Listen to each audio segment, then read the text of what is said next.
going to practice a little bit of rhythm. Tony Parker nous reçoit dans sa nouvelle salle de jeu ici à l'Astroval et forcément c'est sur un parquet, c'est là où vous vous exprimez le mieux. Bonjour. Bonjour. Alors dans un emploi du temps démentiel, on va y revenir, vous rentrez des États-Unis, vous venez de vous entraîner. C'est vrai que depuis 15 jours, Tony, la planète basket et pas seulement est en ébullition. Oui, il y a un effet Parker. Comment vous le ressentez et à quel niveau vous le mesurez cet effet Parker ? En fait, moi, ça me fait chaud au cœur en fait, de voir tout l'engouement qu'il y a eu après l'équipe de France et notre médaille d'argent au championnat d'Europe et cette qualif pour les JO. C'est vrai que ça donne envie de redonner en fait, au basket français.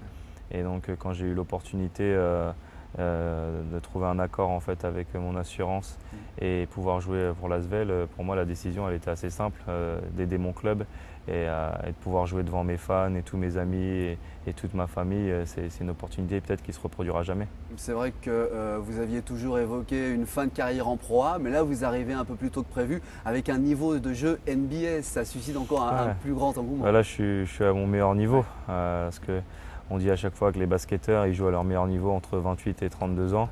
Donc là, j'en ai 29. Donc là, je peux vraiment montrer à toute la France de quoi je suis capable.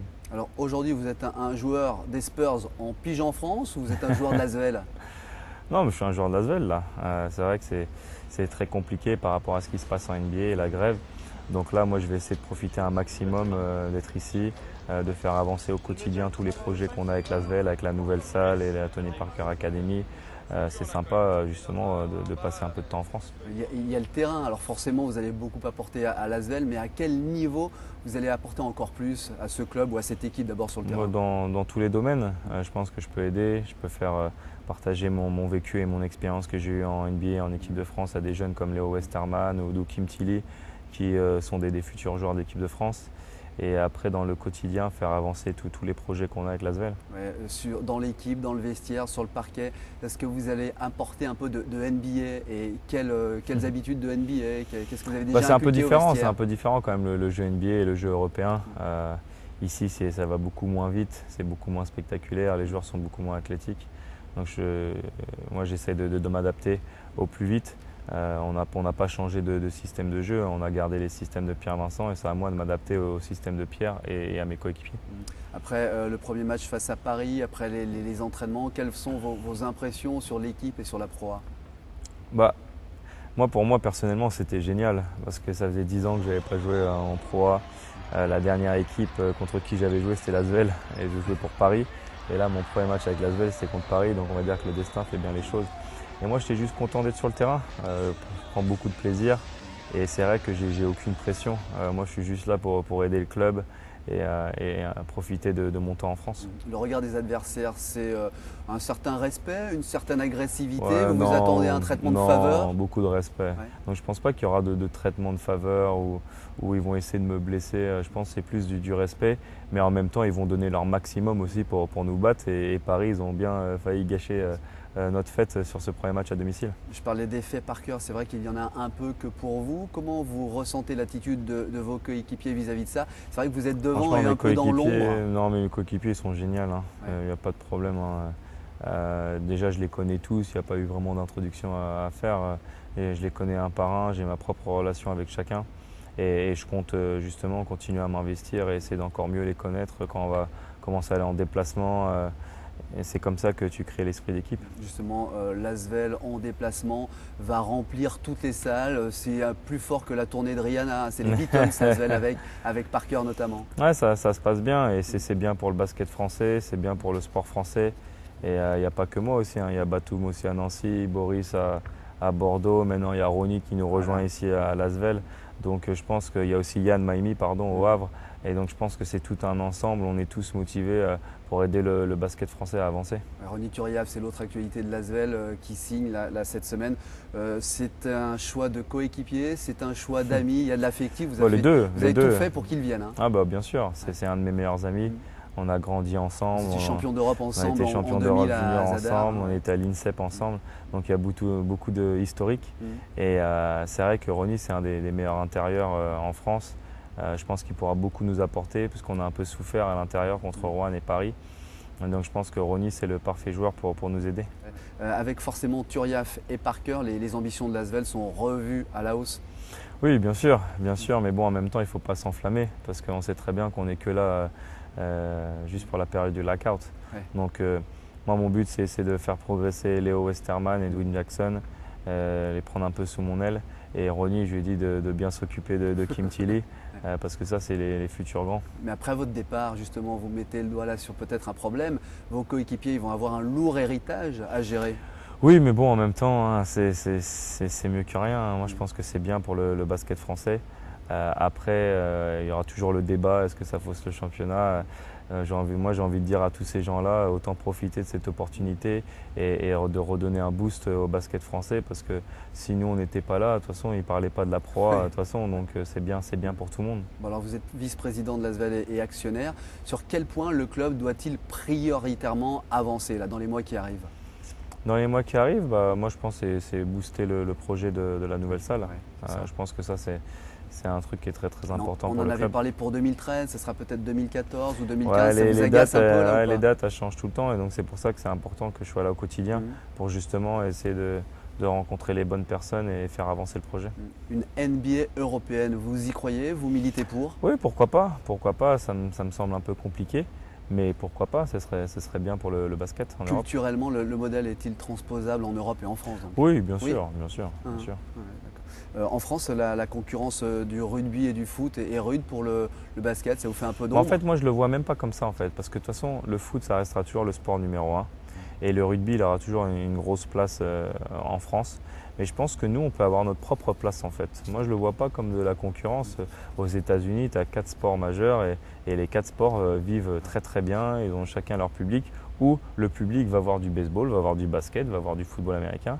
Et moi, je pense qu'on peut très bien avoir des fans qui regardent du rugby, mais ils regardent aussi du basket et ils regardent aussi du foot. Je pense qu'on peut avoir notre propre place. On l'a prouvé au niveau des audiences sur la demi-finale et la finale au championnat d'Europe où il y avait plus de gens qui ont regardé notre finale que la finale olympique de hand. Donc on a notre propre place. Et je pense que c'est à nous maintenant de proposer un beau plateau, de proposer du beau jeu pour que ça donne envie aux gens de regarder du basket. Clap your hands.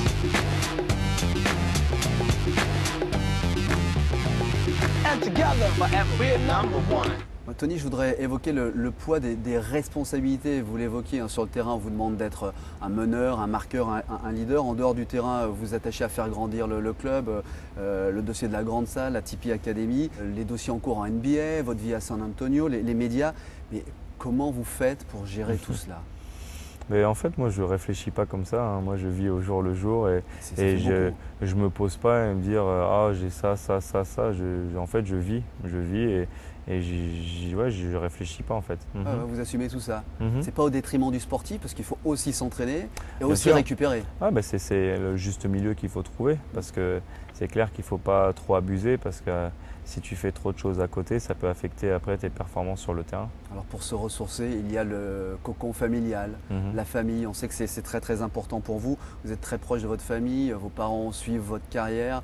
Votre papa très attentif, il vient à tous les matchs de l'Asvel depuis que vous êtes là, enfin tous les matchs. Ils sont omniprésents, hein. Ouais. Ils étaient tous là pour le premier match. Il y avait ma grand-mère aussi qui est venue des États-Unis pour me voir jouer à ma première fois en France. Vous suivez toujours les conseils de votre papa? Oui, bien sûr. Avec mon père, on discute toujours, hein. Il m'aide beaucoup au niveau mental. Et il suit, comme vous avez dit, hein, ma carrière attentivement. Et Pamela, votre maman, alors est-ce qu'elle est toujours aussi proche de vous, voire même protectrice? Bien sûr, ma mère c'est une maman, hein, comme toute maman. Hein. Je suis son bébé et donc elle est contente que je sois en France et que je joue en France. Elle vient à Lyon, elle dort un peu chez vous ou Elle est avec dans moi en ce ce moment. Avec moi en ce moment. J'ai des infos comme quoi elle est déjà fan des boutiques lyonnaises. Ah, sûrement, hein, sûrement. Moi, je suis à l'entraînement quand elle doit faire tout ça. Mais connaissant ma mère, c'est clair qu'elle doit bien faire les boutiques. Vos 2 frères depuis les États-Unis vous suivent? Ça, mes frères, ils me suivent. Ouais, ils seront là pour le match contre Nancy. Ils vont faire un petit aller-retour. Vous avez toujours besoin de ressentir cette unité derrière vous pour vous Je pense épanouir? que c'est important. Je pense que c'est important dans une carrière que tu sois bien entouré. L'entourage, c'est important de qui tu t'entoures. Et moi, ma famille ont toujours été là. Ils étaient là aussi pendant tout le championnat d'Europe. Donc à chaque fois qu'il y a des grands événements, ils sont toujours là. Bon, et la ville de Lyon, alors est-ce que vous la connaissez un peu ou pas du tout? J'apprends à la connaître. C'est vrai que j'ai été agréablement surpris. Je savais que tu pouvais très bien manger, ça je savais. Ouais. Mais la mentalité des gens, la ville en elle-même, Il y a pas mal de choses où j'ai été bien surpris, donc je suis content d'être là. Vous êtes un sportif plutôt casanier ou avide de découvrir l'endroit où vous êtes, de prendre la Non, moi température? je suis plutôt casanier, Ouais. mais c'est vrai que là je sors aussi parce que je sais qu'il y a beaucoup de bons restos. Donc, j'aime Par bien. exemple, un endroit que vous affectionnez déjà? Bah, déjà les restaurants de Paul Bocuse, ils sont très très bien. Est, ouest, nord, sud, tout ça. La Villa Florentine, il y a pas mal d'endroits déjà que j'ai testés. C'est plus facile de passer incognito à Lyon, à San Antonio ou nulle part? Nulle part, hein. Nulle part, c'est vrai.